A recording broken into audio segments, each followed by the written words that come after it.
Malam menukik kian tajam, kesibukan dalam istana juga kian tajam. Semua orang laki-laki dan perempuan telah meniatkan diri untuk tugur semalam suntuk. Beberapa orang perempuan dipimpin oleh seorang perempuan tua menyiapkan sesaji terkait pemakaman Sri Baginda esok harinya. Bau kemenyan menyebar menyapa hidung siapapun tanpa kecuali.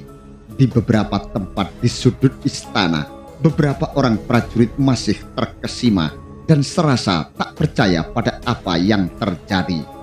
Mereka duduk menggerombol di atas lincak panjang di bawah pohon sawu. Ada pula yang hanya diam termangu sambil mengelus-elus kumis. Di sebelah orang yang mengelus-elus gagang tombak, senjata yang menjadi andalannya. Angin berembus cukup kencang karena langit mulai mendung. Di beberapa tempat kilat muncrat disusul petir yang melecut gendang telinga dengan suaranya yang keras, menggelegar dan menyentak. Angin bahkan demikian kencang menyebabkan beberapa obor padam. Seorang prajurit menyalakan kembali obor itu, tetapi lagi-lagi prahara memadamkannya.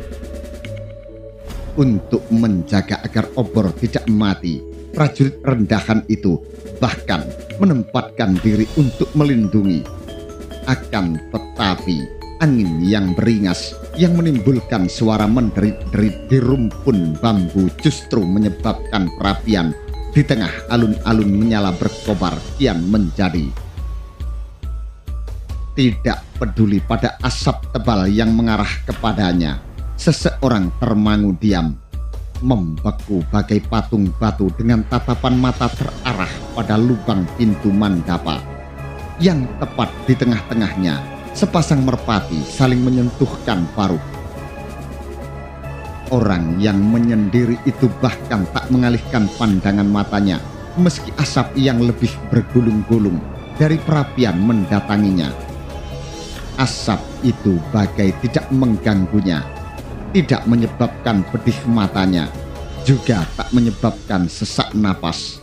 Apalagi hanya seseorang yang datang mendekat dan mewartakan kehadirannya dengan batuk-batuk kecil, sama sekali tak mampu menarik perhatiannya.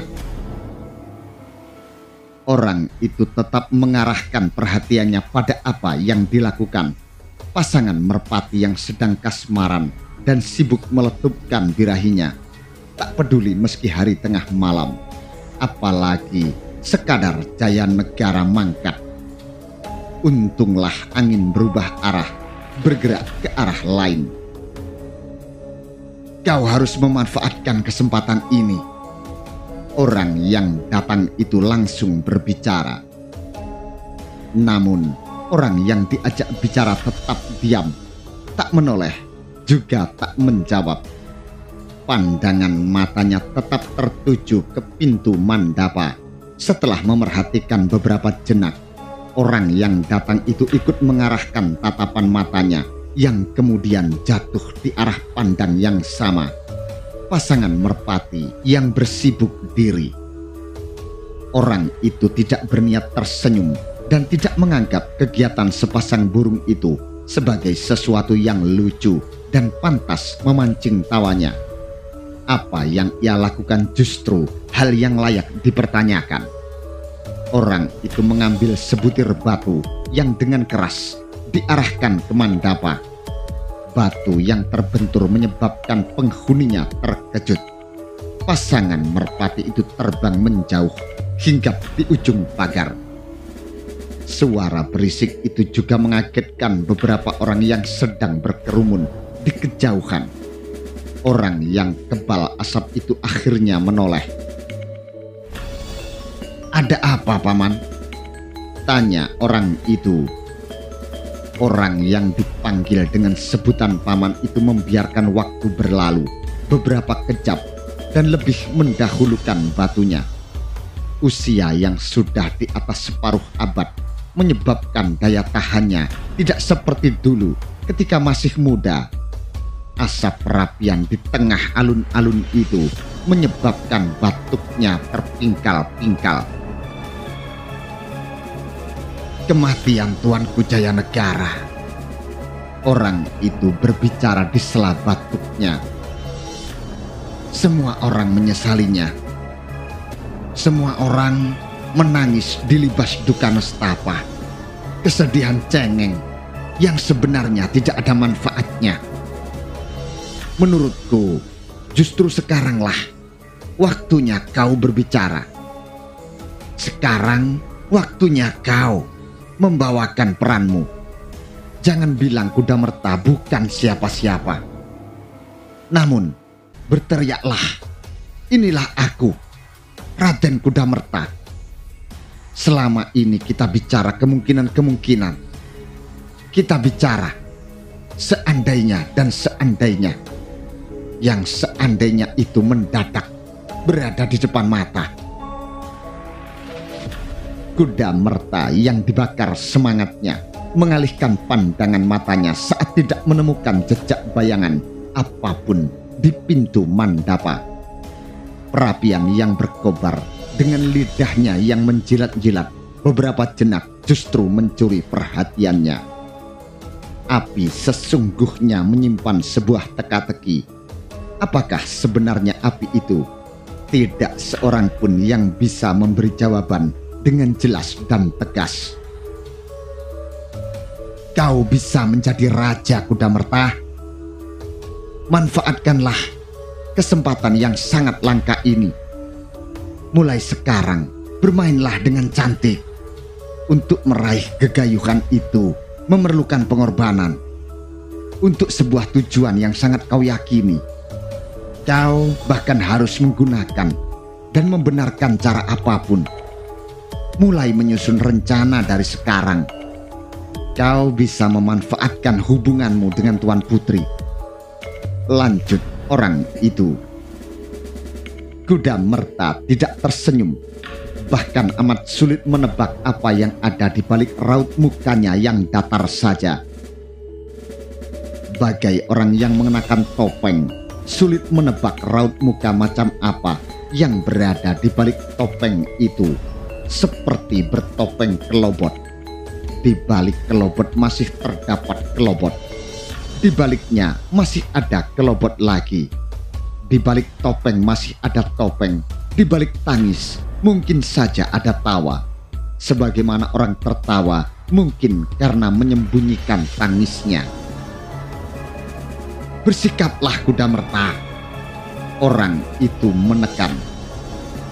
Kudamerta berdiri dan meliukkan tubuh yang dilanjutkan dengan menekuk-nekuk jemarinya, menumbuhkan suara seperti berpatahan. Paman Panji Wiradapa. Kudamerta menjawab. Siapa yang akan dipilih menggantikan Tuanku Baginda? Kewenangannya bukan ada pada kemauanku. Siapa aku ini, Paman? Aku ini bukan siapa-siapa. Aku ini sekadar buih. Panji Wiradapa, lelaki itu membuang wajah atas nama rasa jengkelnya. Telah berulang kali Panji Wiradapa mengingatkan keponakannya yang bernasib mujur itu. Dengan memiliki hubungan khusus dengan Dyah Wiyat, berarti ia menggenggam sebuah peluang yang sangat lapang. Kala Gemet Jayanegara nyatanya tidak memiliki permaisuri dan keturunan. Bila tiba saatnya Jayanegara turun tahta, peluang itu akan terbuka lebar untuknya karena dengan menjadi suami seorang ratu, bukankah itu berarti ia akan menjadi seorang raja? Manakala Kudamerta berusaha jujur kepada diri sendiri, pertanyaan itu memang mengganggu. Pertanyaan itu sudah lama menggoda.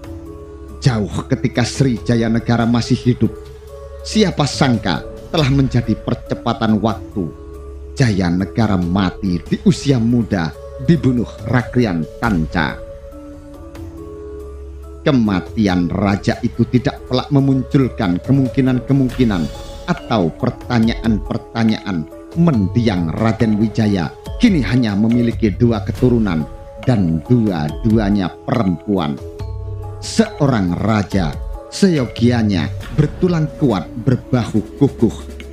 Namun bagaimana apabila dua-duanya berjenis perempuan yang tidak bertulang kuat berbahu kukuh, yang larinya tidak kencang dan langkahnya tidak lebar, yang setiap bulan sekali harus terganggu oleh kegiatan nggarap sari? Tentu perempuan bukanlah alasan untuk tidak boleh menjadi raja. Bukankah Putri Sima dari Kalingga yang termasyhur itu adalah perempuan? Sima bahkan mampu menegakkan undang-undang dengan begitu kukuhnya, sampai-sampai biarpun adik sendiri harus kehilangan tangannya sebagai akibat dari perbuatannya. Salah satu dari dua anak Raden Wijaya yang perempuan semua. Apakah dia Sri Gitarja atau adiknya Dyah Wiyat yang akan diangkat menjadi ratu menggantikan kedudukan kakaknya? Kalau Sri Gitarja yang diangkat menjadi ratu, maka beruntung Cakradara, karena kekuasaan raja akan berada dalam genggamannya. Sebaliknya, bila adiknya Dyah Wiyat yang diangkat menjadi Rani Majapahit, maka dirinya, orang yang beruntung itu, nama Kudamerta akan mencuat menjadi buah pembicaraan di mana-mana. Aku tidak pernah bermimpi. Kudamerta menggumam bagai tanpa sadar. Panji Wiradapa bangkit, bergeser menempatkan diri di depan Kudamerta. Kau harus bermimpi, Kudamerta, ucap Panji Wiradapa tegas, tetapi dalam nada bisik. Kau harus menggantungkan angan-anganmu setinggi langit. Akan tetapi tidak sekedar mimpi. Jauh lebih penting dari itu. Kau harus berusaha dengan keras mewujudkan mimpi itu menjadi kenyataan. Kau punya peluang itu. Kau bisa menjadi raja, menjadi orang terdepan. Kini saatnya.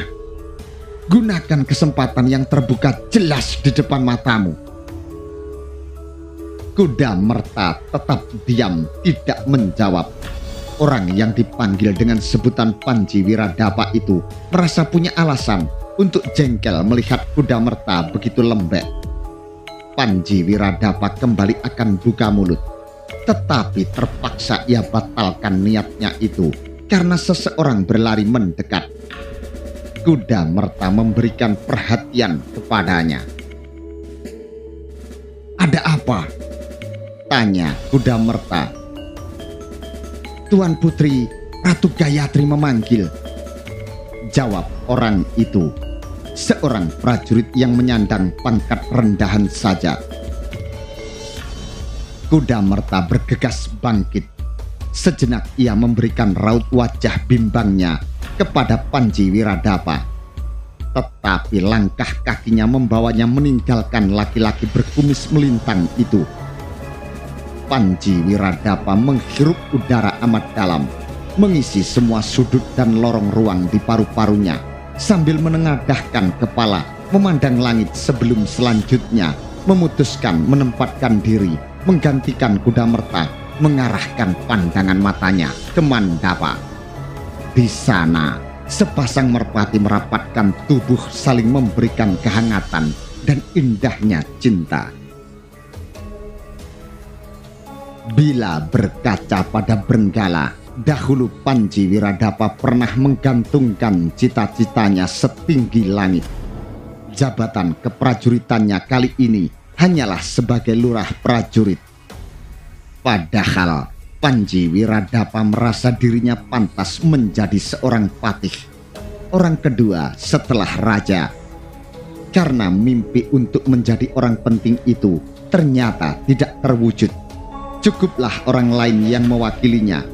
Asal bisa melihat Raden Kudamerta menjadi raja, maka puaslah rasanya. Ki Panji merasa cita-cita itu telah terwakili. Pemimpi seperti itu tidaklah hanya dirinya, Panji Wiradapa tentu tak mungkin lupa seorang pejabat di masa lalu yang dihukum mati oleh Jayanegara karena memiliki mimpi pula.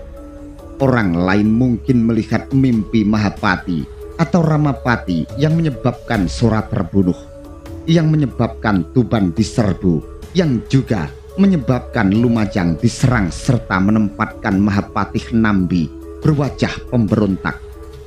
Padahal sebenarnya tidak. Yang dilakukan Mahapati ketika itu adalah memfitnah untuk sebuah cita-cita.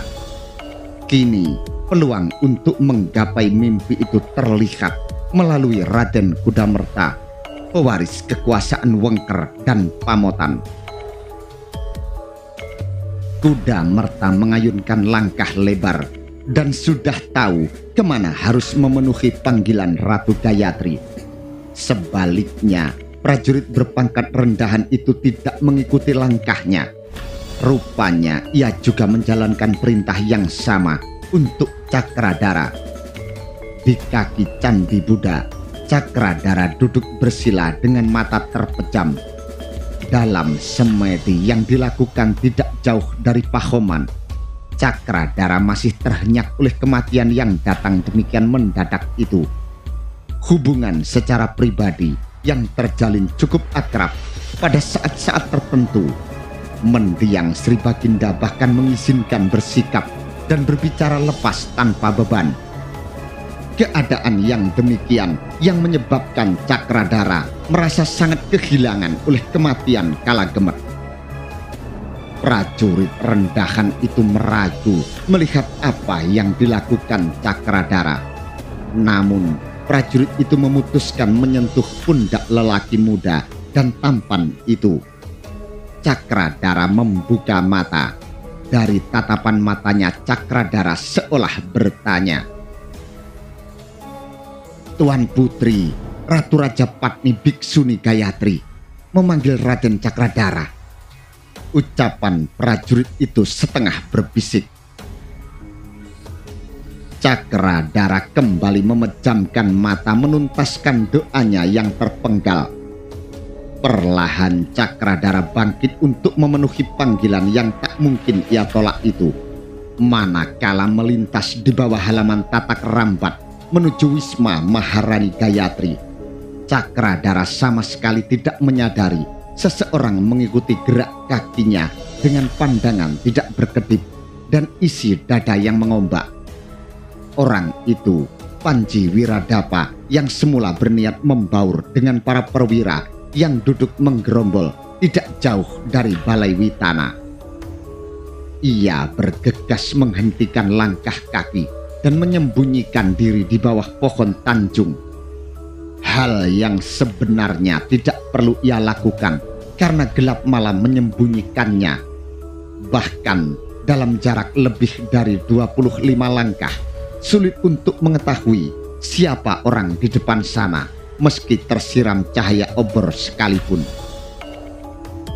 Panji Wiradapa terus memerhatikan dan mengikuti gerak langkah Cakradara hingga lenyap dari pandangan mata. Sejenak sebelum melanjutkan langkah kakinya, Panji Wiradapa menyempatkan mengisi paru-parunya sampai penuh. Melalui tarikan napas yang sangat panjang membandingkan antara Cakradara dan Kudamerta, Panji Wiradapa memang tidak bisa menentukan siapa yang lebih unggul di antara mereka karena masing-masing memiliki keunggulan yang berbeda.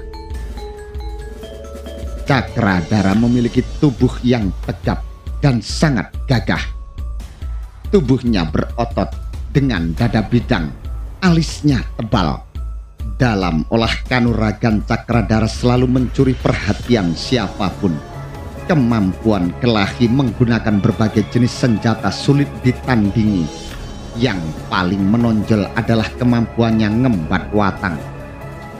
Sulit para prajurit memahami dengan cara bagaimana Cakradara mampu mengarahkan anak panahnya pada buah maja yang dilemparkan melayang di udara. Demikian pula terhadap anak panah yang melesat tepat. Dengan kemampuan bidiknya yang tajam, Cakradara dapat menggapainya dengan baik benturan anak panah yang dilepas untuk menjemput anak panah yang lain. Kemampuan macam itu selalu dijemput dengan tepuk sorak gemuruh dari mereka yang menyaksikan. Ketampanan Cakradara dan segala kelebihan yang dimilikinya menjadikan dirinya buah gunjing siapapun, terutama para gadis. Nyaris tidak seorang pun gadis di ibu kota Majapahit yang tidak mengenal namanya, dan semua berangan-angan menjadi pendamping hidupnya.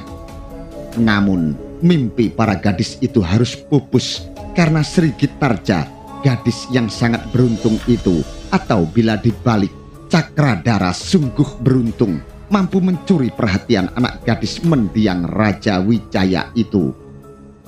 Dengan demikian akan membuka peluang bagi Cakradara untuk menjadi orang terpenting di bumi Wilwatikta. Pesaing terdekat Cakradara memang hanya Kudamerta dengan usia sebaya, bentuk tubuh yang sangat mirip, tinggi dan gagah, serta tampan. Kudamerta juga menjadi perhatian siapapun atau gadis manapun. Walaupun Kudamerta tak mungkin menyaingi Cakradara dalam olah panah ngembat watang, tetapi tak seorang pun yang mampu menandinginya dalam adu kecepatan berlari. Ketika digelar upacara maleman yang dilakukan berkala di bulan Chaitra, pada saat itu pula berbagai lomba ketangkasan digelar. Di antaranya adalah adu balap lari, baik jarak pendek maupun jarak panjang. Selalu saja Kudamerta pemenangnya, dan selalu saja Dyahwiyat yang mendapat tugas mengalungkan untayan kembang untuk sang juara. Sebagaimana para gadis yang harus patah hati karena tak mungkin berangan-angan memiliki atau dimiliki Cakradara, demikian juga dengan Kudamerta. Kedekatannya dengan Dyahwiyat memupus semua angan-angan para gadis itu. Hubungan secara pribadi antara Kudamerta dan Cakradara terjalin dengan baik. Dalam banyak hal mereka sering bersama. Satu dan lainnya saling menghormati dan menghargai. Apabila petang datang senja membayang, dua satria tampan itu sering berkuda menyusuri jalanan, saling membalap beradu cepat. Masing-masing memiliki kuda pilihan yang saling mengalahkan. Pada saat tertentu, menempuh jarak tertentu, Cakradara yang mengendarai Mega Malang mampu melesat mengalahkan Kudamerta. Namun di lain kesempatan, Kudamerta yang membalapkan Burat Maut melesat bagai kilat sulit dikejar. Kuda kesayangan Cakradara yang bergelar Mega Malang sejatinya bukanlah kuda sembarangan. Tidak salah bila Mega Malang akan mengingatkan para prajurit Majapahit pada kuda Mega Lamat milik mendiang Ronggolawe. Sebenarnya lah dua ekor kuda itu memang memiliki hubungan secara langsung. Mega Malang adalah keturunan Nila Ambara yang juga disebut Mega Lamat. Sebaliknya, Kudamerta juga tak salah demikian bangga pada kudanya karena Burat Maut adalah kuda keturunan Brahma Cikar. Kuda yang pernah menjadi kebanggaan Mahapatih Nambi yang pernah digunakan bertempur ketika menyerbu Tuban. Brahma Cikur bahkan dimiliki Nambi sejak ia masih sangat muda. Sepermainan dengan Raden Wijaya ketika Majapahit belum ada penyelenggaraan pemerintahan, ketika itu masih berada di Singosari. Persaingan di antara mereka mungkin tidak timbul dengan sendirinya, tetapi persaingan itu kini tumbuh dan mekar menjelma menjadi api dalam sekam. Raden Kudamerta yang mencoba ingkar sejatinya tidak bisa menolak gemuruh suara hatinya yang tidak semata-mata karena pengaruh Panji Wiradapa. Dengan Srijaya Negara mati terbunuh, Dampar Kencono menjadi kosong, tidak ada yang mendudukinya. Panji Wiradapa benar, dengan mengawini Dyahwiyat maka terbuka lebar kesempatan baginya untuk menjadi orang yang disembah, disuyuti. Namun, peluang Dyahwiyat sebagai adik memang kalah dari Sri Gitarja yang terlahir lebih dulu. Akan tetapi, bukankah demi kegayuhan boleh menggunakan cara apapun? Kalau ada penghalang merintang, bukankah penghalang itu harus disingkirkan? Titik api dalam sekam itu juga mulai meletik di benak Cakradara. Setidaknya hal itu mencuat ketika beberapa jenak sebelumnya Pakering Suramurda, pekatik yang merangkap sebagai Gamel, mengajaknya berbincang. Di mata orang banyak, Pakering Suramurda hanya seorang pekatik yang merangkap Gamel, yang akan selalu menunduk penuh hormat dengan sikap tangan ngapurancang di depan Cakradara. Namun ketika hanya berdua, oleh alasan yang hanya pekatik itu yang tahu, Cakradara menaruh hormat demikian besar kepadanya. Sebaliknya, Pakering Suramurda tidak perlu harus ngapurancang di depannya. "Paman memerlukanku?" bertanya Cakradara. Terlihat sekali saat hanya berdua betapa besar pengaruh Pakering Suramurda kepada Cakradara. "Kamu membaca keadaan?" tanya lelaki bertubuh kempal itu. "Keadaan apa yang paman maksud?" balas Cakradara. Pakering Suramurda melenguh. Suaranya mirip lenguh salah satu kuda yang dirawatnya, yang terlontar itu sebagai ungkapan kejengkelannya. "Peluang itu kini berada di tanganmu. Kamu masih belum bisa melihat." Cakradara tidak menjawab. Ia memilih diam. "Kamu harus pusatkan perhatianmu, Cakradara. Hubunganmu dengan Sri Gitarja harus segera dituntaskan ke perkawinan. Sri Gitarja akan diangkat menjadi ratu. Kamulah yang kewahyon, penggenggam kekuasaan yang sebenarnya. Sudah bisa dipastikan, kamulah nanti yang bakal diangkat menjadi raja. Jangan sampai kesempatan yang telah berada dalam genggaman tanganmu itu terlepas. Sekali kesempatan itu lepas, maka kau akan menyesal untuk selamanya." Bila semula persoalan yang demikian tidak terpikir di benak Cakradara, lambat laun menjelma menjadi racun yang menyita ruang di benaknya, menyebabkan pemuda tampan itu harus memikirkannya. Tak mungkin menganggapnya tidak ada. Benar apa yang dikatakan Gamel kuda itu. Kekuasaan tertinggi atas pemerintahan Majapahit memang bisa berada dalam genggamannya. Dan kekuasaan manakah yang lebih tinggi dibanding kekuasaan seorang raja? Tidak ada. "Kau paham dengan apa yang aku maksud, Cakradara?" tanya pekatik kuda itu. Cakradara mengangguk. "Aku paham, Paman. Aku wajib mengingatkanmu.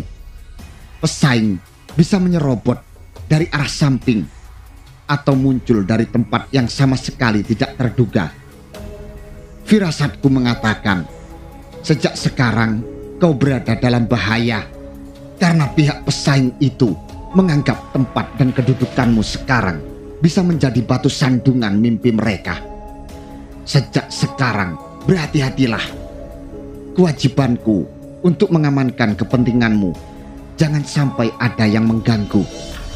Sejak dini aku melihat Raden Kudamerta telah mempersiapkan diri dan berupaya keras agar kekuasaan nanti jatuh ke tangannya.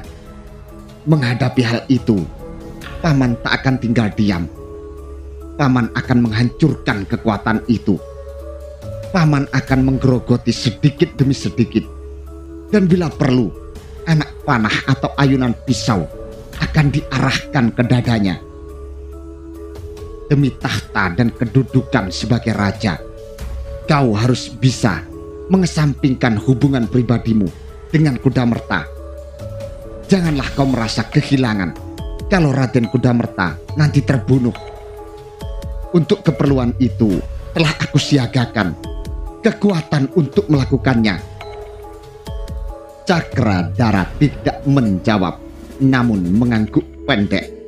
Hal macam itulah yang membayangi Cakradara yang mengayunkan kakinya dengan gontai dan serasa tidak yakin dengan apa yang terjadi pada hari itu. Dengan dada dan kepala terasa penuh dan sesak, Cakradara siap menerima apapun yang akan disampaikan Ratu Gayatri kepadanya.